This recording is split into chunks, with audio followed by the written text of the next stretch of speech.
Mirë se erdhe në botën ku askush nuk është i pafajshëm. Sekrete shqiptare, vendi ku rrëfimet më të thella, më të ndaluara dhe më të pathëna të shqiptarëve marrin zë. Na bëni subscribe për histori të ndryshme.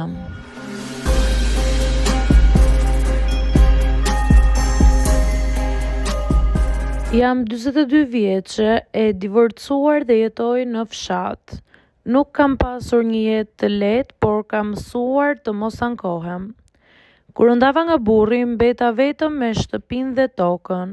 Shumë veta menduan që nuk doja dal dot. Një grua e vetme nuk mund të mbajë gjithçka mbi supe. Por unë nuk dija të bëja ndryshe. Toka u bë gjithçka për mua. Ajo më mbante të zënë, më mbante të fortë, më mbante larg mendimeve. Çdo mëngjes zgjohem para se të zbardh mirë dita. Vesh rrobat e punës, lidh shamin dhe dal jashtë. Ajri i freskët, qetësia, era e dheut janë gjërat që më japin forcë. Kam punuar vetë për vite. Kam hapur brazda me duar, kam mbjell, kam korrur, kam mbajtur peshë që nuk e mendoja se do ta mbaja ndonjëherë. Duart më janë ashpërsuar, por zemra më është forcuar. Nuk prisja më asgjë nga askush. Kisha mësuar të mbështetesha vetëm te vetja. Derisa një ditë kuptova që nuk poja dilja dot. Toka atë vit ishte bërë e rëndë. Punët ishin shtuar dhe trupi im, sado i fortë, kishte kufijtë e vet. Për herë të parë pas shumë kohësh mendova të kërkoj ndihmë. Dhe aty hyri ai në jetën time. Zetorristi. E njihja me sy, në fshat të gjithë e njohin njëri tjetrin. Ishte ai që punonte tokat e të gjithëve në traktor. Njëri i heshtur, i drejtë, nuk përzihej shumë me të tjerët, por për punë nuk i dilte kush përpara. Gjithmonë kisha menduar, nuk kam nevojë për të. Por atë ditë e thirra. E mbaj mend si sot. Zhurma e traktorit u dëgjua nga larg, duke thyer qetësinë e mëngjesit. Dola te ara dhe e pash teksa afrohej ngadalë. Kur zbriti nuk tha shumë. Ku do ta filloj, më pyeti. Ja tregova me dorë. Ai vetëm tundi kokën dhe filloi punën. U ula pak më larg dhe e pash për një kohë të gjatë. Nuk e di pse, ndoshta nuk isha mësuar të kisha dikë tjetër aty. Ndoshta sepse mënyra si punonte kishte një qetësi që të tërhiqte. Çdo lëvizje ishte e sigurt, çdo kthesë e traktorit ishte e menduar. Nuk ishte thjesht punë, ishte përkushtim. Kur mbaroi, zbriti dhe u afrua. Është tokë e mirë, më tha. Nuk e kam lënë kurrë pas dore. Ai më pa për një moment më gjatë se zakonisht. Duket që nuk e ke lënë pas dore. Ajo fjalë më mbeti në mendje.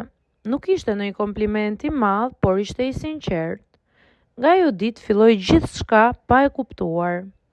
Në fillim ishte thjesht punë. E thërisja kur kisha nevojë, ai vinte, bënte punën dhe ikte. Por dal nga dal filluam të flasim më shumë. Në fillim për tokën, pastaj për motin, pastaj për jetën. I jepja një gotë ujë, ndonjëherë kafe. Ai rinte pak më gjatë, nuk fliste shumë, por kur fliste kishte peshë. Një ditë më tha: "Ti nuk je nga ato që dorëzohen." E pash në sy. "Ka mësuar të mos dorëzohem," i thash. "Aty ngjajmë," më tha ai. Ajo fjali më ngeli në mendje. Për herë të parë pas shumë kohësh ndjeva që dikush më kuptonte pa shumë fjalë. Fillova ta pres. Çdo mëngjes dëgjoja rrugën nëse do vinte zhurma e traktorit. Kur e dëgjoja pa dashur, buzëqeshja. Një pasdite pasi mbaruam punën, u ulëm në hijen e një peme. Ishim të lodhur, po ishte një lodhje e mirë. Ai më pa dhe më tha: "Nuk të kam parë kurrë të ankohesh." Qesha lehtë. "Nuk kam pasur luksin të ankohem," i thash. Ai u uli syt për një moment dhe më tha: "Ti ke bërë jetën tënde vetë dhe kjo duket."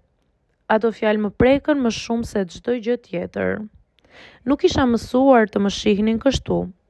Jo si grua e divorcuar, jo si ajo që punon tokën, por si dikush që ka vlerë. Dhe aty diçka ndryshoi. Nuk pati deklarata, nuk pati fjalë të mëdha, thjesht filluam të afrohemi. Ai filloi të vinte edhe kur unë nuk e thërisja.